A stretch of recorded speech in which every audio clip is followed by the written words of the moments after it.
Dear students, business മാനേജ്മെൻറ്റിൻ്റെ മറ്റൊരു ക്ലാസ്സിലേക്ക് കൂടി എല്ലാവർക്കും വെൽക്കം. ഈ എക്സാം അടുത്തിരിക്കുന്ന സമയം ധാരാളം കുട്ടികൾ ചോദിക്കുന്നുണ്ട്, നമുക്ക് 2024 നമ്മുടെ ബിസിനസ് മാനേജ്മെൻറ്റ് എന്ന് പറയുന്ന പ്ലേലിസ്റ്റിൽ എടുത്തിരിക്കുന്ന ക്ലാസ്സുകൾ ഫോളോ ചെയ്താൽ മതിയോ, സിലബസിൽ എന്തെങ്കിലും മാറ്റം വന്നിട്ടുണ്ടോ എന്നൊക്കെ ചോദിക്കുന്നുണ്ട്. അപ്പോൾ എനിക്ക് അവരോട് പറയാനുള്ളത്, സിലബസിൽ യാതൊരു മാറ്റവും വന്നിട്ടില്ല. 2019 മുതൽ ഇപ്പോഴും തുടരുന്നത് ഈ സിലബസ് തന്നെയാണ്. അപ്പോൾ അതുകൊണ്ട് നിങ്ങൾക്ക് ധൈര്യമായിട്ട് പഠിക്കാം. ബിസിനസ് മാനേജ്മെൻറ്റിൻ്റെ എല്ലാ ക്ലാസ്സുകളും ഡീറ്റെയിൽഡായിട്ട് നമ്മൾ ചെയ്തിട്ടുണ്ട്. ഒപ്പം തന്നെ ഷോർട്ടായിട്ടും ലാസ്റ്റ് ക്ലാസ്സുകളിലേക്ക് വരുമ്പോൾ ഓരോ ചാപ്റ്ററും ഷോർട്ടായിട്ടും ചെയ്തിട്ടുണ്ട്. അപ്പോൾ അതുകൊണ്ട് അതൊക്കെ നിങ്ങൾ ഈ ഒരു പ്ലേലിസ്റ്റിൽ കണ്ട് പഠിക്കുക. അതിൻ്റെ ലിങ്ക് ഞാൻ ഡിസ്ക്രിപ്ഷനിൽ കൊടുത്തിട്ടുണ്ട്, നോക്കുക കേട്ടോ. അപ്പോൾ ഇന്ന് നമ്മൾ ഡിസ്കസ് ചെയ്യുന്നത് കമ്പനിയിൽ കണ്ടതുപോലെ നമ്മൾ കഴിഞ്ഞ വർഷം ഏറ്റവും അവസാനം നടന്ന എക്സാമിൻ്റെ ബിസിനസ് മാനേജ്മെൻറ്റിൻ്റെ ക്വസ്റ്റ്യൻ പേപ്പർ ഡിസ്കഷനാണ്. അതിൻ്റെ ആൻസർ കീ നമ്മളത് പേപ്പർ വാല്യുവേഷൻ ഉപയോഗിച്ച് ആൻസർ കീ വെച്ചുകൊണ്ടാണ് നമ്മളിത് പഠിക്കാൻ പോകുന്നത്. അപ്പോൾ നമുക്ക് ഒന്നാമത്തെ ക്വസ്റ്റ്യനിലേക്ക് പോകാം. 2 മാർക്കിൻ്റെ ക്വസ്റ്റ്യനിൽ ഒന്നാമത്തെ ക്വസ്റ്റ്യൻ, വാട്ട് ഈസ് യുഡൈമോണിസം എന്നുള്ളതായിരുന്നു അല്ലേ. യുഡൈമോണിസം എന്ന് വെച്ചാൽ എന്താണ് എന്നുള്ളതാണ്. അപ്പോൾ യുഡൈമോണിസം ഓർ യുഡോമോനിയ എന്നൊക്കെ പറയുന്നത് is a moral philosophy that defines right action of that which leads to the wellbeing of the individual. അതായത് നല്ല കാര്യങ്ങൾ ചെയ്തു കഴിഞ്ഞാൽ അത് ഒരാളുടെ നന്മയ്ക്ക് വേണ്ടി അദ്ദേഹത്തിന് നല്ലൊരു ജീവിതം കിട്ടുന്നതിന് കാരണമാകും എന്നുള്ളൊരു വിശ്വാസമാണ് യുഡൈമോനിസം എന്ന് പറയുക. നമ്മുടെ ബിസിനസ് എത്തിക്സിൽ പഠിച്ചതാണ്, വെർച്യു എത്തിക്സൊക്കെയായിട്ട് ബന്ധപ്പെട്ടുള്ള ഒരു പദമാണ് യുഡൈമോനിസം എന്ന് പറയുന്നത്. നമുക്ക് അടുത്ത ക്വസ്റ്റ്യൻ നോക്കാം. Define coordination. കോർഡിനേഷൻ എന്താണെന്നാണ് ചോദിച്ചിരിക്കുന്നത്. Coordination can be described as that invisible code which runs through all the activities of the organisation and binds dum together. ഒരു ഓർഗനൈസേഷനിലെ എല്ലാ ആക്ടിവിറ്റീസിനെയും പരസ്പരം ബന്ധിപ്പിക്കുന്ന ആ ഒരു അദൃശ്യ ചരടിനെ നമുക്ക് കോർഡിനേഷൻ എന്ന് പറയാം. അതായത് ഒരു മാനേജ്മെൻറ്റിൻ്റെ ഒരു ഫംഗ്ഷൻ എന്നുപരിയായിട്ട് മാനേജ്മെൻറ്റിൻ്റെ ഒരു എസൻസ് തന്നെയാണ് കോർഡിനേഷൻ അല്ലേ. Coordination is known as the essence of management. അതായത് which is needed at all levels and each step of the firm. ഒരു ഫേമിൻ്റെ എല്ലാ ലെവൽസിലും, top level, middle level, operation level, അല്ലെങ്കിൽ ലോവർ ലെവൽ, എല്ലാ ലെവൽസിലും വേണ്ടതും ഓരോ സ്റ്റെപ്പിലും എല്ലാ പ്രോസസ്സിലും വേണ്ട ഒരു കാര്യമാണ് കോർഡിനേഷൻ അഥവാ ഏകോപനം എന്ന് പറയുന്നത് അല്ലേ. അടുത്തത്, വാട്ട് ഈസ് സ്കേലാർ ചെയിൻ എന്നാണ് ചോദിച്ചിരിക്കുന്നത്. സ്കേലാർ പ്രിൻസിപ്പിൾ, സ്കേലാർ ചെയിൻ നമ്മുടെ ഫയോൾസിൻ്റെ പ്രിൻസിപ്പിളിൽ പഠിച്ചതാണ് അല്ലേ. ഇപ്പോൾ scalar chain is the formal line of authority which moves from highest to the lowest rank in a straight line. അതായത് ഒരു അധികാരത്തിൻ്റെ ശൃംഖലയാണ് സ്കേലാർ ചെയിൻ നമുക്ക് വേണമെങ്കിൽ പറയാൻ സാധിക്കും. ഹയസ്റ്റ് റാങ്കിലുള്ള ചീഫ് എക്സിക്യൂട്ടീവ് മുതൽ ഏറ്റവും താഴ്ന്ന റാങ്കിലുള്ള ഒരു ജീവനക്കാരൻ വരെയുള്ള ആ അധികാരത്തിൻ്റെ ശ്രേണിയാണ് നമ്മൾ സ്കേലാർ ചെയിൻ എന്ന് പറയുന്നത് അല്ലേ.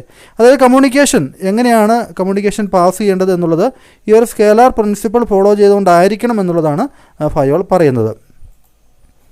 ദെൻ വാട്ട് ഈസ് ഡീകോഡിംഗ് എന്ന് ചോദിച്ചിട്ടുണ്ട്. ഡീകോഡിംഗ് ഒരു നമുക്കറിയാം കമ്മ്യൂണിക്കേഷൻ പ്രോസസ്സുമായിട്ട് ബന്ധപ്പെട്ട ഒരു പദമാണ് ഡീകോഡിംഗ് എന്ന് പറയുന്നത് അല്ലേ. Decoding is the process of converting code into plain text or any format that is useful for subsequent process. അതായത് എൻകോഡിങ്ങിന് ശേഷം പിന്നീട് ആ ഒരു എൻകോഡ് ചെയ്ത കാര്യത്തെ നമ്മൾ ഡീകോഡ് ചെയ്താണ് അണ്ടർസ്റ്റാൻഡ് ചെയ്യുന്നത് അല്ലേ. Decoding is the reverse of encoding. എൻകോഡിങ്ങിൻ്റെ റിവേഴ്സാണ്, അല്ലെങ്കിൽ എൻകോഡിങ്ങിൻ്റെ ഓപ്പോസിറ്റാണ് ഡീകോഡിംഗ് എന്ന് പറയാം. അതായത് ഒരു കോഡുകളിലേക്ക് മാറ്റി നമുക്ക് പറയാനുള്ള മെസ്സേജിനെ ഒരു കോഡായിട്ട് മാറ്റുന്നത് എൻകോഡിംഗ് എന്ന് പറയും. തിരിച്ച് ആ കോഡുകളിൽ നിന്ന് കാര്യങ്ങൾ മനസ്സിലാക്കിയെടുക്കുന്നതിനെ കൺവേർട്ട് ചെയ്തെടുക്കുന്നതിനെ നമ്മൾ ഡീകോഡിംഗ് എന്നും പറയും. Then write up the advantages of gamification. ഗെയിമിഫിക്കേഷൻ്റെ അഡ്വാൻറ്റേജസ് ആണ് ചോദിക്കുന്നത്. അപ്പോൾ ഗെയിമിഫിക്കേഷൻ നമുക്കറിയാം, ഗെയിമിൽ നമ്മൾ അപ്ലൈ ചെയ്യുന്ന ഗെയിമിംഗ് ടെക്നിക്കുകളൊക്കെ ബിസിനസ്സിലും മറ്റ് സിറ്റുവേഷൻസിലും ഉപയോഗിക്കുന്നതിനെയാണ് ഗെയിമിഫിക്കേഷൻ എന്ന് പറയുന്നത് അല്ലേ. അപ്പോൾ ഗെയിമിഫിക്കേഷനിലൂടെ നമുക്ക് അല്പം കൂടി പെട്ടെന്ന് കാര്യങ്ങൾ നടത്തിയെടുക്കാം, വളരെ എഫക്റ്റീവായിട്ട് ചെയ്യാമെന്നുള്ളതുകൊണ്ട് അത് ബിസിനസ്സിലും അപ്ലൈ ചെയ്യാറുണ്ട്. അപ്പോൾ ഇൻക്രീസ്ഡ് ലേണർ എൻഗേജ്മെൻറ്റ് അതിന് അഡ്വാൻറ്റേജസ് ആയിട്ട് വരുമ്പോൾ നമുക്ക് അതിൽ ഏർപ്പെട്ടിരിക്കുന്ന ആളുകൾ കൂടുതൽ എൻഗേജ്ഡ് ആയിരിക്കും. കാരണം അതിൽ റിവാർഡ് പോയിൻറ്റുകൾ, അവാർഡുകൾ, ഒപ്പം തന്നെ ഗിഫ്റ്റുകൾ, അപ്പോൾ അങ്ങനത്തെ കാര്യങ്ങളൊക്കെ ഉൾപ്പെടുന്നത് കൊണ്ട് തന്നെ അല്പം കൂടി എൻഗേജ്ഡ് ആയിരിക്കും. ഇൻസ്റ്റൻ്റ് ആയിട്ടുള്ളൊരു ഫീഡ്ബാക്ക് അതിൽ ഏർപ്പെട്ടിരിക്കുന്ന ആളുകൾക്ക് കിട്ടും. ഓരോ ലെവലിലും അവർ എത്രമാത്രം അച്ചീവ് ചെയ്തു, ഏതെങ്കിലും ഇമ്പ്രൂവ് ചെയ്യാനുണ്ടോ തുടങ്ങിയ കാര്യങ്ങളൊക്കെ അവർക്ക് മനസ്സിലാവും. യൂസർ മോട്ടിവേഷൻ, അവർക്ക് അടുത്ത ലെവലിലേക്ക് അച്ചീവ് ചെയ്യാനുള്ള ഒരു മോട്ടിവേഷൻ കൂടിയാണ് ഈ ഒരു ഗെയിമിഫിക്കേഷനിലൂടെയുള്ള പ്രവർത്തനങ്ങൾ. ദെൻ അടുത്ത, what is meant by negative reinforcement എന്നാണ് ചോദിച്ചിരിക്കുന്നത്. നെഗറ്റീവ് റീഇൻഫോഴ്സ്മെൻറ്റ് പറയാം. Negative reinforcement is a term described by BF Skinner അല്ലേ. BF സ്കിന്നറുടെ ഒരു തിയറിയാണ് ഓപ്പറൻ്റ് കണ്ടീഷനിങ് എന്ന് പറയുന്നത്. ഈ negative reinforcement a response or behaviour is strengthened by stopping, removing or avoiding a negative outcome or aversive stimulus. അപ്പോൾ നമുക്ക് ഒരു കാര്യത്തെ, ഒരു പോസിറ്റീവായിട്ടുള്ളൊരു ബിഹേവിയറെ നമ്മൾ സ്ട്രെങ്തൻ ചെയ്യാൻ വേണ്ടി മറ്റൊരു കാര്യം നമ്മൾ ഒഴിവാക്കുന്നു, അല്ലെങ്കിൽ മറ്റൊരു കാര്യം ചെയ്യാൻ സമ്മതിക്കാതിരിക്കുക, അതുവഴി നമ്മളൊരു ബിഹേവിയറെ കൂടുതൽ സ്ട്രെങ്തൻ ചെയ്യുന്നതിനെയാണ് നെഗറ്റീവ് റീഇൻഫോഴ്സ്മെൻറ്റ് എന്ന് പറയുന്നത്. ഒരു പണിഷ്മെൻറ്റ് പോലെയല്ല ഇത് പറയുന്നത്. പണിഷ്മെൻറ്റ് എന്ന് പറയുമ്പോൾ എന്തെങ്കിലും ഒരു കാര്യം ചെയ്ത് കഴിഞ്ഞിട്ട് അതുമേൽ കിട്ടുന്ന ഒരു ശിക്ഷയാണ് പണിഷ്മെൻറ്റ്. പക്ഷേ ഇതൊരു കാര്യം ചെയ്യിക്കാതിരിക്കാനോ അല്ലെങ്കിൽ ചെയ്യിക്കാനോ വേണ്ടി നമ്മൾ മറ്റൊരു കാര്യത്തെ നമ്മൾ ഉപയോഗിക്കുന്നതിന് നെഗറ്റീവ് റീഇൻഫോഴ്സ്മെൻറ്റ് എന്ന് പറയാം. നമുക്കൊരു എക്സാമ്പിൾ പറയുകയാണെങ്കിൽ എപ്പോഴും ക്ലിയർ ആകുമെന്ന് തോന്നുന്നു. ഉദാഹരണത്തിന് ഒരു റൂം ക്ലീൻ ചെയ്യാൻ വേണ്ടി ഒരു കുട്ടിയോട് ആവശ്യപ്പെടുന്നു. പക്ഷേ ആ കുട്ടിക്ക് റൂം ക്ലീൻ ചെയ്യുന്നത് ഇഷ്ടമല്ല. പക്ഷേ റൂം ക്ലീൻ ചെയ്ത് കഴിഞ്ഞാൽ നിങ്ങൾക്ക് പുറത്ത് പോയി കളിക്കാനുള്ള അവസരം തരാമെന്ന് പറയുമ്പോൾ ആ കുട്ടി റൂം ക്ലീൻ ചെയ്യാൻ വേണ്ടി തയ്യാറാവുന്നു അല്ലേ. അപ്പോൾ ആ റൂം ക്ലീൻ ചെയ്തില്ല എങ്കിൽ പുറത്ത് പോയി കളിക്കാനുള്ള അവസരം നിഷേധിക്കുന്നു അല്ലേ. ആ റിമൂവിങ്, അവോയ്ഡിങ്, അത്തരത്തിലുള്ള കാര്യങ്ങൾ അവോയ്ഡ് ചെയ്തുകൊണ്ട് റൂം ക്ലീൻ ചെയ്യാനുള്ള ബിഹേവിയറിനെ സ്ട്രെങ്തൻ ചെയ്യുന്നു. ഓക്കെ, അപ്പോൾ അതിനെയാണ് നെഗറ്റീവ് റീഇൻഫോഴ്സ്മെൻറ്റ് എന്ന് പറയുന്നത്. അടുത്ത ക്വസ്റ്റ്യൻ നോക്കുക. What you understand by primacy of planning? പ്ലാനിങ്ങിൻ്റെ പ്രൈമസി, പ്ലാനിങ് ആണ് ഏറ്റവും ഇമ്പോർട്ടൻറ്റ്, എല്ലാ ഫംഗ്ഷൻസിലും ഏറ്റവും ഇമ്പോർട്ടൻറ്റ് പ്ലാനിങ് ആണ് എന്ന് പറയുന്നത്. അല്ലെങ്കിൽ പ്രൈമസി എന്നുകൊണ്ട് ഉദ്ദേശിക്കുന്നത് എന്താണ്? അപ്പോൾ planning is the function that is perform first in compare to all the management function. അപ്പോൾ എല്ലാ മാനേജ്മെൻറ്റ് ഫംഗ്ഷനിലും ഏറ്റവും ആദ്യം വരുന്ന ഫംഗ്ഷൻ എന്ന് പറയുന്നത് അല്ലേ പ്ലാനിങ്ങിലാണ് തുടങ്ങുന്നത് അല്ലേ. Planning, organising, staffing, directing and controlling. അപ്പോൾ അതുകൊണ്ട് പ്ലാനിങ് ആണ് വളരെ ഇമ്പോർട്ടൻറ്റ്. അതിലാണ് നമ്മൾ തുടങ്ങുന്നത്. പ്ലാൻ ചെയ്യാതെ നമുക്ക് മറ്റു കാര്യങ്ങളുമായിട്ട് മുന്നോട്ട് പോകാൻ വേണ്ടി സാധിക്കുകയില്ല. അപ്പോൾ that is why it is known as primacy of planning. അതിനാണ് പ്ലാനിങ് എന്ന് പറയുന്നത്. അതിന് പ്രൈമസി ഉണ്ട്, അല്ലെങ്കിൽ മുഖ്യ സ്ഥാനമുണ്ടെന്ന് പറയുന്നത്. Then what is financial motivation എന്നാണ് പറയുന്നത്. ഫിനാൻഷ്യൽ മോട്ടിവേഷൻ എന്താണ്? ഫിനാൻഷ്യലും നോൺ ഫിനാൻഷ്യലും അല്ലേ, മോണിറ്ററി ഇൻസെൻറ്റീവ്സ് ഒക്കെ എംപ്ലോയീസിനെ മോട്ടിവേറ്റ് ചെയ്യാൻ വേണ്ടി ഉപയോഗിക്കാറുണ്ട്. അപ്പോൾ ഫിനാൻഷ്യൽ ആയിട്ടുള്ള മോട്ടിവേഷൻ എന്ന് പറയുമ്പോൾ അതിൽ റെമ്യൂണറേഷൻ കൊടുക്കുക, സാലറി, ബോണസ് കൊടുക്കുക, കമ്മീഷൻ കൊടുക്കുക, പ്രൊമോഷൻ, ഫ്രിഞ്ച് ബെനിഫിറ്റ്. അപ്പോൾ അത്തരത്തിലുള്ള കാര്യങ്ങളൊക്കെ ഫിനാൻഷ്യൽ മോട്ടിവേഷൻ്റെ ഭാഗമാണ് അല്ലേ. അപ്പോൾ അതായത് പണം ഉപയോഗിച്ചുകൊണ്ട്, മണി ഉപയോഗിച്ചുകൊണ്ട് നടത്തുന്ന മോട്ടിവേഷനാണ് ഫിനാൻഷ്യൽ മോട്ടിവേഷൻ എന്ന് പറയുക. Then what you know about rank and yank? Rank and yank എന്ന് പറഞ്ഞ ആ ഒരു കാര്യം എന്താണെന്ന് ചോദിച്ചിരിക്കുന്നത്. അത് നോക്കുക. ഇവിടെ according to performance management appraisal research centre, rank and yank അതിനെ അവർ ഡിഫൈൻ ചെയ്തിരിക്കുന്നത് when companies rank their employees against one another. അതായത് കമ്പനിയിലെ ഓരോ വ്യക്തികളെയും മറ്റൊരാളുമായിട്ട് കമ്പയർ ചെയ്യുന്നു, അല്ലെങ്കിൽ അതനുസരിച്ച് കമ്പയർ ചെയ്തിട്ട് ഓരോരുത്തരെയും റാങ്ക് ചെയ്യുന്നു അല്ലേ. റാങ്ക് ചെയ്തിട്ട് ലാസ്റ്റ് റാങ്കിങ് കിട്ടുന്ന ആളുകളെ കമ്പനിയിൽ നിന്ന് ടെർമിനേറ്റ് ചെയ്യുന്നു, പിരിച്ചുവിടുന്നു. അപ്പോൾ അതിനെയാണ് റാങ്ക് ആൻഡ് യാങ്ക് എന്ന് പറയുന്നത്. അപ്പോൾ അതുമായിട്ട് ബന്ധപ്പെട്ട ക്ലാസ്സുകളൊക്കെ ഡീറ്റെയിൽഡായിട്ടും ഒപ്പം ചെറുതായിട്ട് നമ്മൾ നമ്മുടെ ചാനൽ ചെയ്തിട്ടുണ്ട്. കൂടുതൽ ഡീറ്റെയിൽസിനായിട്ട് നിങ്ങൾ അവിടെ നോക്കുക. ദെൻ വാട്ട് ഈസ് അക്കൗണ്ടബിലിറ്റി എന്നാണ് ചോദിച്ചിരിക്കുന്നത്. അക്കൗണ്ടബിലിറ്റി എന്ന് വെച്ചാൽ ഒരാളുടെ ഒബ്ലിഗേഷനാണ്. അത് obligation of an individual. Obligation എന്ന് വെച്ച് കഴിഞ്ഞാൽ ഒരു കാര്യം ചെയ്തു തീർക്കാനുള്ള അദ്ദേഹത്തിൻ്റെ ആ ഒരു കടമയാണ് നമ്മൾ അക്കൗണ്ടബിലിറ്റി എന്ന് പറയുന്നത്. To account for its activities, അതായത് അദ്ദേഹം ചെയ്യുന്ന പ്രവൃത്തികൾക്ക് അദ്ദേഹം അക്കൗണ്ടബിൾ ആയിരിക്കും, അതിൽ ഉത്തരം പറയേണ്ടി വരും അല്ലേ. അക്സെപ്റ്റ് റെസ്പോൺസിബിലിറ്റി ഫോർ ദം, അതിൻ്റെ ഉത്തരവാദിത്തം ഏറ്റെടുക്കുന്നു. And to disclose the result in a transparent manner, അദ്ദേഹം ചെയ്യുന്ന പ്രവൃത്തികളുടെ റിസൾട്ട് ഒരു ട്രാൻസ്പെറൻറ്റ്, എല്ലാവർക്കും മനസ്സിലാകുന്ന രീതിയിൽ അതിനെ അവതരിപ്പിക്കുകയും ചെയ്യേണ്ടി വരുന്നു അല്ലേ. അപ്പോൾ അത്തരത്തിലുള്ള ഒരു ഒബ്ലിഗേഷൻ നമുക്ക് അക്കൗണ്ടബിലിറ്റി എന്ന് പറയാം. Then what is stress management എന്നാണ് ചോദിച്ചിരിക്കുന്നത്. Stress management is wide spectrum of techniques and സൈക്കോതെറാപ്പീസ് aimed at controlling a person's level of stress. അപ്പോൾ ഒരാളുടെ സമ്മർദ്ദം, ആ ഒരു സ്ട്രെസ്സ് കുറയ്ക്കുന്നതിന് വേണ്ടി അപ്ലൈ ചെയ്യുന്ന പലതരത്തിലുള്ള ടെക്നിക്കുകളും സൈക്കോതെറാപ്പീസും, സൈക്കോളജിക്കലായിട്ടുള്ള തെറാപ്പി ആയിട്ടുള്ള അല്ലെങ്കിൽ ചികിത്സാ രീതി സംബന്ധിച്ച അത്തരത്തിലുള്ള എല്ലാ കാര്യങ്ങളും നമുക്ക് സ്ട്രെസ് മാനേജ്മെൻറ്റ് എന്ന് പറയാൻ വേണ്ടി സാധിക്കും അല്ലേ. അപ്പോൾ അത്തരത്തിലുള്ള ഒരു സ്ട്രെസ് മാനേജ്മെൻറ്റ് നടത്തുന്നതിന് സ്ട്രെസ് മാനേജ്മെൻറ്റ് എന്നും. ഒപ്പം തന്നെ these can include A decline in physical health, അതായത് സ്ട്രെസ്സ് കൂടിക്കഴിഞ്ഞാൽ നമ്മുടെ ഫിസിക്കൽ ഹെൽത്ത് വരെ മോശമാകാനുള്ള സാധ്യതയുണ്ട് അല്ലേ. ഡിപ്രഷനിലേക്കൊക്കെ പോകാനുള്ള സാധ്യതയുണ്ട്. അപ്പോൾ അതുകൊണ്ട് തന്നെ ഒരു സക്സസ്ഫുൾ ആയിട്ടുള്ള ഒരു ഹാപ്പി ലൈഫ് നയിക്കണമെങ്കിൽ സ്ട്രെസ്സിനെ നമ്മൾ മാനേജ് ചെയ്യേണ്ടതുണ്ട്. അപ്പോൾ അങ്ങനെ മാനേജ് ചെയ്യുന്നതിന് വേണ്ടി ഉപയോഗിക്കുന്ന ടെക്നിക്സും സൈക്കോതെറാപ്പീസും എല്ലാം കൂടെ ഒരുമിച്ച് നമുക്ക് സ്ട്രെസ് മാനേജ്മെൻറ്റ് എന്ന് നമ്മൾ പറയാം അല്ലേ. സ്ട്രെസ് മാനേജ്മെൻറ്റ് നമ്മളൊരു ക്ലാസ്സായിട്ട് തന്നെ ചെയ്തിട്ടുണ്ട്. എന്താണ് സ്ട്രെസ് മാനേജ്മെൻറ്റ്, അതെങ്ങനെ നമുക്ക് പരിഹരിക്കാം തുടങ്ങിയ കാര്യങ്ങളൊക്കെ അതിൽ ഡീറ്റെയിൽഡായിട്ട് പറയുന്നുണ്ട്. Then what is meant by functional foremanship? Functional foremanship എന്താണെന്നാണ് ചോദിച്ചിരിക്കുന്നത്. ഫങ്ഷണൽ ഫോർമാൻഷിപ്പ് FW ടൈലറുടെ ഒരു മാനേജറിയൽ തിയറി ആയിരുന്നു അല്ലേ. അത് മാനേജറിയൽ ടെക്നിക്കാണ്. Functional foremanship means separation of planning from execution, അതായത് പ്ലാനിങ് ഫംഗ്ഷനെയും അതിൻ്റെ എക്സിക്യൂഷൻ ഫംഗ്ഷനെയും, അതായത് ഒരു കാര്യങ്ങൾ തീരുമാനിക്കുന്ന ഫംഗ്ഷൻ, ആലോചിച്ച് ഉറപ്പിക്കുന്ന ഫംഗ്ഷനും പിന്നെ അത് നടപ്പിലാക്കുന്ന ഫംഗ്ഷനും അല്ലേ, ഇംപ്ലിമെൻറ്റേഷൻ ആ ഒരു സ്റ്റേജ്, അതിനെ രണ്ടും വ്യത്യാസപ്പെടുത്തിയാണ് ടൈലർ വിഭാവനം ചെയ്തത്. Each worker is supervised by various specialist, അതായത് അവിടെ പ്ലാനിങ് ഇൻചാർജ് ഉണ്ടായിരിക്കും, ഒപ്പം തന്നെ പ്രൊഡക്ഷൻ ഇൻചാർജ് ഉണ്ടായിരിക്കും അല്ലേ. അപ്പോൾ അതുകൊണ്ട് അവരുടെ കീഴിൽ തന്നെ ധാരാളം ആളുകൾ വേറെ ഉണ്ടാവും. അപ്പോൾ അങ്ങനെ ഓരോ പല സ്പെഷ്യലിസ്റ്റുകളാൽ ഒരാൾ സൂപ്പർവൈസ് ചെയ്യപ്പെടുന്ന അത്തരത്തിലുള്ള ഒരു മാനേജറിയൽ ടെക്നിക്കാണ് ഫങ്ഷണൽ ഫോർമാൻഷിപ്പ് എന്ന് പറയുന്നത് അല്ലേ. Then define corporate governance. എന്താണ് കോർപ്പറേറ്റ് ഗവേണൻസ് എന്നാണ് അടുത്ത question. Corporate governance is the system of rules, practices and process by which a firm is directed and controlled. അതായത് ഒരു കമ്പനി അതിൻ്റെ ഭരണനിർവഹണം നടത്തുന്നത് കമ്പനിയുടെ റൂളുകൾ, അത് ഫോളോ ചെയ്യുന്ന പ്രാക്ടീസുകൾ, കടന്നു പോകുന്ന പ്രോസസ്സുകൾ, അപ്പോൾ ഇതെല്ലാം കൂടി ഒരുമിച്ചാണ് ഒരു കമ്പനി അത് മുന്നോട്ട് പോകുന്നത് അല്ലേ. അതെല്ലാം നടപ്പിലാകുമ്പോഴാണ്. അപ്പോൾ corporate governance essentially involves balancing of interest of companies, balancing the interest of a company many stakeholders. അതായത് ഒരു കമ്പനിയിൽ ഇൻട്രസ്റ്റഡ് ആയിട്ടുള്ള, കമ്പനിയുടെ പ്രവർത്തനങ്ങളിൽ ഒക്കെ ഇൻട്രസ്റ്റഡ് ആയിട്ടുള്ള പല ആളുകളുണ്ട്. അവരെ നമ്മൾ സ്റ്റേക്ക് ഹോൾഡേഴ്സ് എന്നാണ് പൊതുവെ വിളിക്കുക. അതായത് ഷെയർ ഹോൾഡേഴ്സ് ഉണ്ടാകാം, സീനിയർ മാനേജ്മെൻറ്റ് എക്സിക്യൂട്ടീവ് ഉണ്ടാകും, കൺസ്യൂമേഴ്സ് കസ്റ്റമേഴ്സ് ഉണ്ടാകും, സപ്ലൈസ് ഉണ്ടാകും. അപ്പോൾ അവരുടെ എല്ലാവരുടെയും താല്പര്യങ്ങൾ സംരക്ഷിക്കുന്നതിന് വേണ്ടി ആണ് കമ്പനി ഇത്തരത്തിലുള്ള റൂളുകളും പ്രാക്ടീസുകളും പ്രോസസ്സുകളൊക്കെ ഫോളോ ചെയ്യുന്നത് അല്ലേ. അപ്പോൾ ആ ഓവറോൾ സിസ്റ്റത്തെയാണ് നമ്മൾ കോർപ്പറേറ്റ് ഗവേണൻസ് എന്ന് പറയുന്നത്. ദെൻ വാട്ട് ഈസ് കെയ്സൺ എന്നാണ് ചോദിച്ചിരിക്കുന്നത്. Kaizen is a Japanese term which means change for the better or continuous improvement. അപ്പോൾ കണ്ടിന്യൂസ് ആയിട്ടുള്ള ഒരു ഇമ്പ്രൂവ്മെൻറ്റ്, ഒരു ബെറ്റർ ചേഞ്ചിന് വേണ്ടി കണ്ടിന്യൂസ് ആയിട്ടുള്ള ഇമ്പ്രൂവ്മെൻറ്റ് സ്ഥാപനത്തിൽ കൊണ്ടുവരുന്നതിനെയാണ് നമ്മൾ കെയ്സൺ എന്ന് പറയുന്നത് അല്ലേ. കെയ്സൺ ടെക്നിക്ക് ഉപയോഗിക്കുക. It improves operations and involves all employees. ആ ബിസിനസ്സിലെ എല്ലാ ഓപ്പറേഷൻസും പ്രവർത്തനങ്ങളും അത് ഇമ്പ്രൂവ് ചെയ്യുന്നു. എല്ലാ എംപ്ലോയീസിൻ്റെയും അതിൻ്റെ പെർഫോമൻസിനെ ഇമ്പ്രൂവ് ചെയ്യുന്നു. അതെല്ലാം കെയ്സൺ കൊണ്ടുള്ള ഗുണങ്ങളാണ്.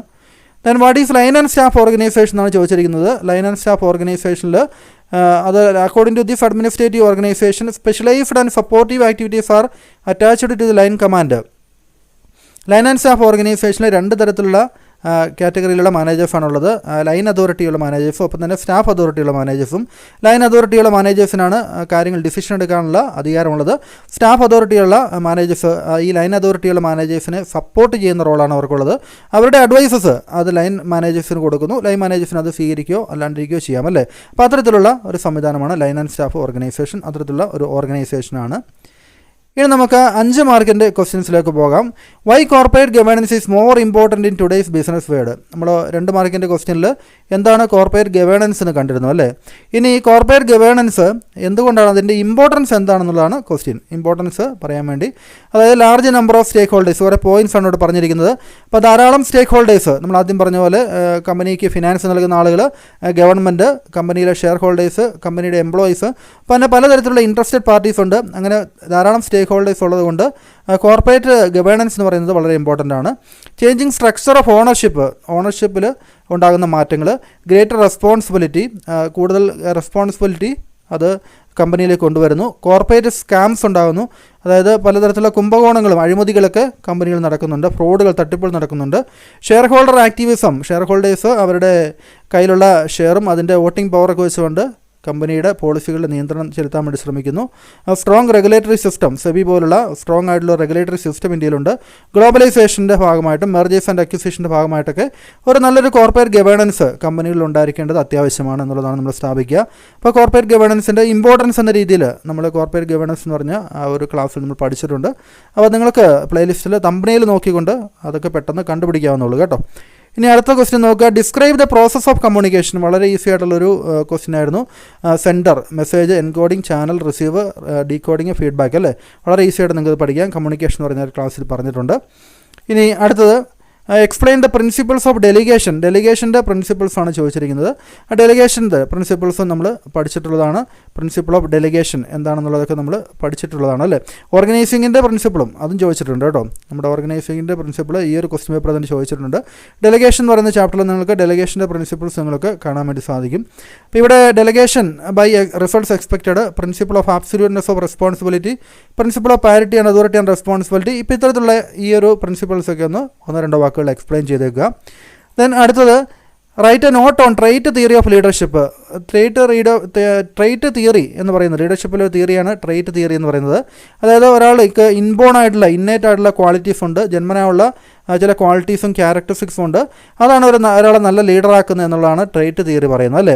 അതായത് അദ്ദേഹത്തിൻ്റെ പേഴ്സണാലിറ്റി ഫാക്ടർ ആവും, ഫിസിക്കൽ ഫാക്ടേഴ്സ്, അദ്ദേഹത്തിൻ്റെ ഹൈറ്റ്, വെയിറ്റ്, കളർ, അതുപോലത്തെ കാര്യങ്ങളൊക്കെ ആവും, ഇൻ്റലിജൻസ് ഫാക്ടേഴ്സ് ആകും. അപ്പോൾ അങ്ങനെയുള്ള കാര്യങ്ങളെല്ലാം വെച്ചുകൊണ്ട് ഒരാൾക്ക് ക്വാളിറ്റി കൂടുതലായിട്ട് ലീഡർഷിപ്പ് ക്വാളിറ്റി ഉണ്ടാകാനുള്ള സാധ്യതയുണ്ടെന്നാണ് ട്രേറ്റ് തിയറി പറയുന്നത്. Then state the benefits of TPM. TPMൻ്റെ ബെനിഫിറ്റ്സ് എന്താണെന്നുള്ളതാണ് നമ്മൾ നോക്കുന്നത്. TPM എന്ന് വെച്ച് കഴിഞ്ഞാൽ നമ്മൾ പഠിച്ചിട്ടുണ്ട്. എന്തായിരുന്നു TPM എന്ന് വെച്ച് കഴിഞ്ഞാൽ ടോട്ടൽ പ്രൊഡക്റ്റ് മെയിൻ്റനൻസ് എന്ന് പറഞ്ഞുകൊണ്ട് നമ്മൾ പഠിച്ചിട്ടുണ്ട് അല്ലേ. TPM നോക്കുക, ടോട്ടൽ പ്രൊഡക്റ്റീവ് മെയിൻ്റനൻസ് അല്ലേ, TPM. അപ്പോൾ അതിൻ്റെ അഡ്വാൻറ്റേജസൊക്കെ നമ്മൾ ഈ ഒരു ക്ലാസ്സിൽ കണ്ടിട്ടുണ്ട്, പ്രിൻസിപ്പിൾസ് പഠിച്ചിട്ടുണ്ട്. അപ്പോൾ തന്നെ അഡ്വാൻറ്റേജസും പ്രിൻസിപ്പിൾസും എല്ലാം നമ്മൾ ക്ലാസ്സിൽ കൈകാര്യം ചെയ്തിട്ടുണ്ട്. നമുക്ക് ഇൻഡയറക്റ്റ് ബെനിഫിറ്റ്, ഒപ്പം തന്നെ അഡ്വാൻറ്റേജസ് ഓഫ് TPM എന്നൊക്കെ പറഞ്ഞ് ഈ ഒരു കാര്യങ്ങളൊക്കെ പഠിച്ചു വെച്ചാണല്ലേ. അപ്പോൾ നിങ്ങൾക്ക് അത് എഴുതാവുന്നതേ ഉള്ളൂ. അതല്ലെങ്കിൽ നിങ്ങൾക്ക് ഇവിടെ പറഞ്ഞിരിക്കുന്ന points: increased equipment productivity, reduced equipment down time. ഇപ്പോൾ എക്യുപ്മെൻറ്റ് ഡൗൺ ടൈം എന്ന് വെച്ച് കഴിഞ്ഞാൽ മെഷീനറിയൊക്കെ ബ്രേക്ക് ഡൗൺ ആകുന്ന ആ സമയം കുറയ്ക്കുന്നു. അപ്പോൾ നമുക്ക് ഈ ഒരു ടോട്ടൽ പ്രൊഡക്റ്റീവ് മെയിൻ്റനൻസ് എന്ന് വെച്ച് കഴിഞ്ഞാൽ മെഷീനറിയും പ്ലാന്റിനെയൊക്കെ അതിൻ്റെ നല്ല രീതിയിലുള്ള മെയിൻ്റനൻസ് നടത്തി മുന്നോട്ട് കൊണ്ടുപോകുക എന്നുള്ളതാണ് അതുകൊണ്ട് ഉദ്ദേശിക്കുന്നത് അല്ലേ. അപ്പോൾ അതുകൊണ്ട് ഈ പറഞ്ഞ ഗുണങ്ങളൊക്കെ കിട്ടുന്നു എന്നുള്ള കാര്യം നമുക്ക് സൂചിപ്പിക്കാം. Then explain the contributions made by Henry Fayol to management thought. Management തോട്ടിലേക്ക് ഹെൻറി ഫയോളിൻ്റെ സംഭാവനകളാണ് ചോദിച്ചിരിക്കുന്നത്. അപ്പോൾ സംഭാവനകൾ ചോദിക്കുമ്പോൾ നിങ്ങൾക്ക് 14 പ്രിൻസിപ്പിൾസ് മുഴുവനായിട്ട് എഴുതി വെച്ചിട്ട് മാത്രം കാര്യമില്ല. കാരണം 14 പ്രിൻസിപ്പിൾസ് എന്ന് പറയുന്നത് അദ്ദേഹത്തിൻ്റെ വൺ ഓഫ് ദി കോൺട്രിബ്യൂഷൻസ് ആണ്. അപ്പോൾ അതിൽ അദ്ദേഹം എന്തൊക്കെയാണ് ചെയ്യുന്നത് എന്നുള്ളത് ജനറൽ മാനേജ്മെൻറ്റ് പ്രിൻസിപ്പിൾസ് നൽകിയിട്ടുണ്ട്, ആ കാര്യം പറയാം. അപ്പോൾ ഏതൊക്കെയാണ് പ്രിൻസിപ്പിൾസിൻ്റെ പേരുകൾ നിങ്ങൾക്ക് സൂചിപ്പിക്കാം. ഇപ്പോൾ ഇത് 5 മാർക്കിൻ്റെ ക്വസ്റ്റൻ ആയതുകൊണ്ട് പേരുകൾ സൂചിപ്പിച്ചാൽ മതി. Planning, forecasting, organising, commanding, coordinating and controlling എന്ന് പറഞ്ഞ് മാനേജ്മെൻറ്റിൻ്റെ ആ ഒരു തിയറി അദ്ദേഹം പറഞ്ഞത് പറയാം അല്ലേ. ഒപ്പം തന്നെ അഡ്മിനിസ്ട്രേഷൻ എന്ന് പറഞ്ഞ ആ ഒരു സംഗതി, അഡ്മിനിസ്ട്രേഷൻ മാനേജ്മെൻറ്റ് രണ്ടായി കാണുന്ന ആ ഒരു സംഗതി, അത്തരത്തിലുള്ള കാര്യങ്ങളൊക്കെ പ്രിൻസിപ്പിൾസുമായിട്ട് ബന്ധപ്പെട്ടുള്ള കാര്യങ്ങളും ഉൾപ്പെടെയുള്ള കാര്യങ്ങളൊക്കെ ഇവിടെ നിങ്ങൾക്ക് ഈ ഒരു 5 മാർക്കിൻ്റെ ക്വസ്റ്റ്യനിൽ വിശദീകരിക്കാൻ വേണ്ടി സാധിക്കും. Then differentiate between policies and rule. പോളിസിയും റൂളും തമ്മിലുള്ള വ്യത്യാസങ്ങൾ നമ്മൾ പഠിച്ചിട്ടുണ്ട്. പോളിസിയും റൂളും തമ്മിലുള്ള വ്യത്യാസങ്ങൾ ഒന്നെങ്കിൽ നിങ്ങൾക്ക് ഇത് എഴുതാം. പോളിസി എന്ന് പറയുന്നത് ഫ്ലെക്സിബിൾ ആണ്, റൂൾസ് എന്ന് പറയുന്നത് റിജിഡ് ആണ്. പോളിസി ഗൈഡ് ടു തിങ്കിങ്ങിന് ഗൈഡ് ചെയ്യുന്നതാണ്. റൂൾസ് എന്ന് വെച്ചാൽ ഏതെങ്കിലും ഒരു ബിഹേവിയറിനെ കുറിച്ച് പറയുന്നതാണ്. പോളിസി ഒരു ജനറൽ സ്റ്റേറ്റ്മെൻ്റ് ആണ്, റൂൾസ് ഒരു സ്പെസിഫിക് ആയിട്ടുള്ള സ്റ്റേറ്റ്മെൻ്റ് ആണ്. തുടങ്ങിയ കാര്യങ്ങളൊക്കെ നിങ്ങൾക്ക് ഇതിൽ ഡിഫറൻസ് ആയിട്ട് എഴുതാവുന്നതേ ഉള്ളൂ. Then why departmentation is necessary. എന്തുകൊണ്ടാണ് ഡിപ്പാർട്ട്മെൻറ്റേഷൻ അത്യാവശ്യമായിട്ട് വരുന്നത് എന്നുള്ളതാണ്. അപ്പോൾ ഡിപ്പാർട്ട്മെൻറ്റുകളായിട്ട് തരംതിരിക്കുന്നതുകൊണ്ട് എന്തൊക്കെ ബെനിഫിറ്റ്സ് ആണ് ഉള്ളത് എന്നുള്ളത് ഈ കാര്യങ്ങൾ, ഈ പോയിന്റുകളൊക്കെ നിങ്ങൾക്ക് എക്സ്പ്ലെയിൻ ചെയ്യാം. ഇനി എസ്എ ക്വസ്റ്റ്യനിലേക്ക് വരുമ്പോൾ അതും ചോദിച്ചിരിക്കുന്നത് define logistic management, explain the activities involved in it. Logistic management എന്ന് വെച്ചാൽ സപ്ലൈ ചെയിൻ മാനേജ്മെൻറ്റിൻ്റെ ഭാഗമാണ്. അതിൽ ബന്ധപ്പെട്ട ആക്ടിവിറ്റീസ് എന്തൊക്കെയാണ്? Demand forecasting, customer service, order processing, material handling, inventory control, procurement, location of plant warehouse, packaging warehousing, transportation, reverse logistic. ഈ കാര്യങ്ങളെല്ലാം നമ്മൾ logistic എന്ന് പറഞ്ഞ ക്ലാസ്സിൽ പഠിച്ചിട്ടുണ്ട് കേട്ടോ. അപ്പോൾ ഞാൻ കൂടുതലായിട്ട് വീണ്ടും എക്സ്പ്ലെയിൻ ചെയ്യുന്നില്ല, നിങ്ങൾക്ക് ആ ഒരു കണ്ട് കൂടുതലായിട്ട് പഠിക്കാവുന്നതാണ്. അടുത്ത ക്വസ്റ്റ്യൻ പറഞ്ഞിരിക്കുന്നത് explain the essentials of good control system. നല്ലൊരു കൺട്രോൾ സിസ്റ്റത്തിൻ്റെ കാര്യങ്ങൾ എന്തൊക്കെയാണെന്നാണ് ചോദിച്ചിരിക്കുന്നത്. കൺട്രോളിങ്ങിൻ്റെ സ്റ്റെപ്പ്, ഇമ്പോർട്ടൻസ്, ആ കാര്യങ്ങളൊക്കെ നമ്മൾ പഠിച്ചിട്ടുണ്ട്. അതിൻ്റെ പ്രിൻസിപ്പിൾസ് ചോദിക്കുകയാണെങ്കിൽ സ്യൂട്ടബിലിറ്റി നിങ്ങൾക്ക് എഴുതാം. അതായത് കൺട്രോളിങ് അതിനുപയോഗിക്കുന്ന മെത്തേഡുകൾ, ടെക്നിക്സുകളൊക്കെ അതിന് സ്യൂട്ടബിൾ ആയിരിക്കണം. പ്രോംപ്റ്റ് റിപ്പോർട്ടിങ്, കാര്യങ്ങൾ പെട്ടെന്ന് തന്നെ റിസൾട്ട് എന്താണെന്നുള്ളത് പെട്ടെന്ന് റിപ്പോർട്ട് ചെയ്യപ്പെടണം. ടൈംലി ആൻഡ് ഫോർവേഡ് ലുക്കിങ്, അത് കൃത്യസമയത്ത് ഉപയോഗിക്കാൻ പറ്റുന്നതായിരിക്കണം. അത് ഭാവിയിലേക്ക് കൂടി നമ്മൾ മുൻകൂട്ടി കണ്ടുകൊണ്ടുള്ളതായിരിക്കണം. ഒബ്ജക്റ്റീവ് ആൻഡ് അണ്ടർസ്റ്റാൻഡബിൾ, അത് ഉപയോഗിക്കുന്ന ആളുകൾക്ക് ഈസി ആയിട്ട് ഉപയോഗിക്കാൻ പറ്റുന്ന രീതിയിൽ അണ്ടർസ്റ്റാൻഡബിൾ ആയിരിക്കണം. ഫ്ലെക്സിബിലിറ്റി ഉണ്ടായിരിക്കണം, എന്തെങ്കിലും മാറ്റങ്ങൾ കൺട്രോളിംഗ് ടെക്നിക്സിൽ വേണമെങ്കിൽ അത് വരുത്താൻ പറ്റുന്നതായിരിക്കണം. ഇക്കണോമിക്കലായിരിക്കണം, ലാഭകരമായിരിക്കണം അല്ലേ. നമുക്ക് കൺട്രോളിങ്ങിന് ഉപയോഗിക്കുന്ന ടെക്നിക്കുകൾ ഉണ്ടാകുന്ന ചിലവെന്ന് പറയുന്നത് അതിൻ്റെ ബെനിഫിറ്റിനേക്കാൾ കൂടി നിൽക്കരുത്, വളരെ സിമ്പിളായിരിക്കണം. റെമഡിയൽ ആക്ഷൻ, അത് കൺട്രോളിങ് നടത്തുമ്പോൾ എന്തെങ്കിലും ഗ്യാപ്പ് ഫീൽ ചെയ്യുകയാണെങ്കിൽ നമുക്ക് അതിനുള്ള റെമഡിയൽ ആക്ഷൻ, കറക്റ്റീവ് മെഷർ എന്താണെന്നുള്ളത് സജസ്റ്റ് ചെയ്യണം. മോട്ടിവേഷൻ, കൺട്രോളിംഗ് ടെക്നിക്കിലൂടെ കൂടുതൽ നന്നായിട്ട് പെർഫോം ചെയ്യാൻ അത് ആളുകളെ മോട്ടിവേറ്റ് ചെയ്യണം. ആഡിക്വസി, നമുക്ക് കൺട്രോളിങ്ങിന് ആഡിക്വേറ്റ് ആയിട്ടുള്ളൊരു ടെക്നിക്കായിരിക്കണം. അതായത് അത് മതിയായ രീതിയിലുള്ള നമ്മുടെ ആവശ്യത്തിന് ഉതകുന്ന രീതിയിലുള്ള ടെക്നിക്കുകളായിരിക്കും ഉപയോഗിക്കേണ്ടത്. അക്സെപ്റ്റബിൾ ആയിരിക്കണം, എല്ലാ സ്റ്റേക്ക് ഹോൾഡേഴ്സിനും അത് അക്സെപ്റ്റബിൾ ആയിരിക്കണം. പ്രിസ്ക്രിപ്റ്റീവ് ആൻഡ് ഓപ്പറേഷനിൽ നമുക്ക് എന്തെങ്കിലും പരിഹാര മാർഗ്ഗങ്ങളുണ്ടെങ്കിൽ അത് നിർദ്ദേശിക്കുന്നതായിരിക്കണം അല്ലേ, പ്രിസ്ക്രിപ്റ്റീവ് ആയിരിക്കണം. പീരിയോഡിക്കലായിട്ട് നമ്മളതിൻ്റെ റിവ്യൂ നടത്തണം, വിലയിരുത്തൽ നടത്താൻ പറ്റുന്ന രീതിയിലുള്ള കാര്യങ്ങളായിരിക്കണം. ഇതൊക്കെയാണ് കൺട്രോളിങ്ങിൻ്റെ ഒരു പ്രധാനപ്പെട്ട ഗുഡ് കൺട്രോൾ സിസ്റ്റത്തിൻ്റെ എസെൻഷ്യൽസ് എന്ന് പറയുന്നത്. Then what is meant by business ethics, explain the factors influencing business ethics. Business ethics എന്ന് വെച്ചാൽ എന്താണെന്നുള്ളതാണ്. എത്തിക്കൽ പ്രിൻസിപ്പിൾസ് നമ്മൾ ബിസിനസ്സിൽ അപ്ലൈ ചെയ്യുമ്പോൾ അതിനെ ബിസിനസ് എത്തിക്സ് എന്ന് പറയാം അല്ലേ. അതിനെ അഫക്റ്റ് ചെയ്യുന്ന ഫാക്ടേഴ്സ്, അൺഹെൽത്തി കോമ്പറ്റീഷൻ, അൺഹെൽത്തി ആയിട്ടുള്ള കോമ്പറ്റീഷൻ കൂടി വരുന്നു. അബ്നോർമൽ ആയിട്ടുള്ള പ്രോഫിറ്റ് മോട്ടീവ്, അബ്നോർമൽ ആയിട്ടുള്ള പ്രോഫിറ്റ് ഉണ്ടാക്കാൻ വേണ്ടി കമ്പനികൾ ആഗ്രഹിക്കുന്നു. അപ്പോൾ അതെല്ലാം ഈ ഒരു ബിസിനസ് എത്തിക്സ് വേണ്ടതിൻ്റെ ആവശ്യകതയാണ് സൂചിപ്പിക്കുന്നത്. പൊളിറ്റിക്കലായിട്ടുള്ള ഇൻ്റർഫറൻസുകൾ, രാഷ്ട്രീയ ഇടപെടലുകൾ, പൊളിറ്റിക്കലായിട്ടുള്ള അൺസർട്ടനിറ്റി, ഒരു അനിശ്ചിതാവസ്ഥ, അൺജസ്റ്റ് ലെജിസ്ലേഷൻ അല്ലേ, നീതിപൂർവ്വമല്ലാത്തുള്ള നിയമങ്ങൾ, കറപ്ഷൻ, അഴിമതി, ലാക്ക് ഓഫ് എത്തിക്കൽ ആറ്റിറ്റ്യൂഡ്, കമ്പനികൾക്ക് മാനേജ്മെൻറ്റിനൊക്കെ ഒരു ധാർമ്മികമായിട്ടുള്ള ഒരു മനോഭാവം ഇല്ലാത്തതിൻ്റെ പ്രശ്നം, ലാക്ക് ഓഫ് എഡ്യൂക്കേഷൻ ഇല്ലായ്മയുടെ പ്രശ്നം, നോൺ കോപ്പറേഷൻ ഓഫ് വർക്കേഴ്സിൻ്റെ സഹകരണമില്ലായ്മ, റെഡ് ടേപ്പിസം, ചുവപ്പ് നാടയ്ക്കുള്ളിൽ ഫയലുകൾ കുരുങ്ങിപ്പോകുന്ന അവസ്ഥ. അപ്പോൾ അത്തരത്തിലുള്ള കാര്യങ്ങളൊക്കെ ഈ ഒരു ബിസിനസ് എത്തിക്സിനെ അതിന് കൂടുതൽ ഇമ്പോർട്ടൻ്റ് ആക്കുന്നുണ്ട്. Then discuss the principles of organising principles. ഓർഗനൈസിങ്ങിൻ്റെ പ്രിൻസിപ്പിൾസ് എന്തൊക്കെയാണെന്നാണ് ചോദിച്ചിരിക്കുന്നത്. ഓർഗനൈസിങ്ങിൻ്റെ പ്രിൻസിപ്പിൾ നമ്മൾ ആദ്യം പറഞ്ഞ പോലെ ഓർഗനൈസിങ്ങിൻ്റെ പ്രിൻസിപ്പിൾ നമ്മൾ ഈ ഒരു ഓർഗനൈസിംഗ് എന്ന് പറഞ്ഞാൽ അതായത് 17ാമത്തെ അല്ല നോക്കിയേ 14ാമത്തെ ക്ലാസ്സിൽ ഓർഗനൈസിങ്ങിൻ്റെ പ്രിൻസിപ്പിൾസ് പറഞ്ഞിട്ടുണ്ട്, സ്റ്റെപ്സ് പറഞ്ഞിട്ടുണ്ട്. അതിന് ഇമ്പോർട്ടൻസ് കഴിഞ്ഞ് പ്രിൻസിപ്പിൾസ് നോക്കുക. Principles of objective, division of labour, principle of definition, ഇതൊക്കെ നിങ്ങൾ എക്സ്പ്ലെയിൻ ചെയ്ത് ഈ ഒരു ക്ലാസ്സിൽ പറയുന്നുണ്ട് കേട്ടോ. അപ്പോൾ നിങ്ങൾക്ക് ഈ ഒരു ക്ലാസ് കണ്ട് പഠിക്കാവുന്നതാണ്. ഓക്കെ, അപ്പോൾ ഇങ്ങനെയാണ് കഴിഞ്ഞ ലാസ്റ്റ് വന്നിരിക്കുന്ന ക്വസ്റ്റ്യൻ പേപ്പർ. അല്പം ടഫായിരുന്നു മുൻ വർഷങ്ങളിൽ ആയിട്ട് കമ്പയർ ചെയ്യുമ്പോൾ നമുക്ക് ഈ ഒരു ക്വസ്റ്റ്യൻ പേപ്പർ ഒരല്പം ബുദ്ധിമുട്ടാണെന്ന് പറയാം. അപ്പോൾ ഈ വർഷം നിങ്ങൾക്ക് നല്ല എളുപ്പത്തിലുള്ളൊരു ക്വസ്റ്റ്യൻ കിട്ടുമെന്ന് തന്നെ നമുക്ക് പ്രതീക്ഷിക്കാം. എല്ലാവർക്കും എക്സാം എളുപ്പമാവട്ടെ എന്ന് ആശംസിക്കുന്നു. Thank you.